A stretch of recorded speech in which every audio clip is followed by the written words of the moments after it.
Magsisimula ng mag-aagawan itong si Ramon at Tanggol sa magiging hari ng Quiapo. Samantala, malagay sa peligro ang buhay ni Tinding dahil sa kanyang narinig umano na pinag-usapan ni Don Facundo at Marcelo sa telepono. Ang buong akala naman ni Don Facundo sa kanyang narinig at nakita niya itong si Tinding ay narinig ni Tinding ang lumalabas sa kanyang bibig.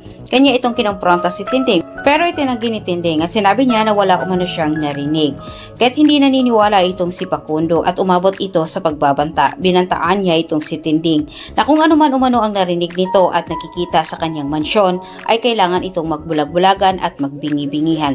At dahil dito nagtanim ng pagdududa itong si Tinding na ang mga negosyo ng kabalyeros ay puro masamang gawain. Subalit ang hindi maintindihan ni Tinding ang pagbanggit naman ni Facundo sa pangalan ni Tanggol pero hindi niya alam na ang kanyang Tanggol na apo ang tinutukoy ni Facundo. Sinabi kasi ni Facundo dito kay Marcelo na kailangan umano niya ng galamay sa labas kahit kailangan nilang mailabas umano itong si Tanggol at ang grupo nito sa lalong madaling panahon pero hindi ito sinabi ni Tinding na narinig niya ito. Sa kabilang banta, ayaw ni Ramon na magpalamang, ayaw niyang maagawan sa Quiapo. Kaya't pinatipon niya kay Olga ang lahat ng kanilang mga kasosyo para makipagpulong sa mga ito at kumbinsin silang lahat na umanib sa kanyang puwersa.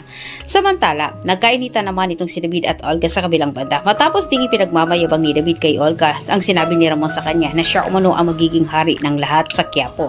Subalit pinaalalahan na naman ni Olga itong si David ang papel nito sa pamilya Montenegro at sa alas na hawak niya na maaring ikakabagsak umano ni David at ikakamatay umano ni David. Ang malaman ni Ramon na hindi siya tunay na Tanggol. At kahit anumang oras, kung traidorin umano siya ni David, siya mismo ang magsasabi kay Ramon sa katotohanan.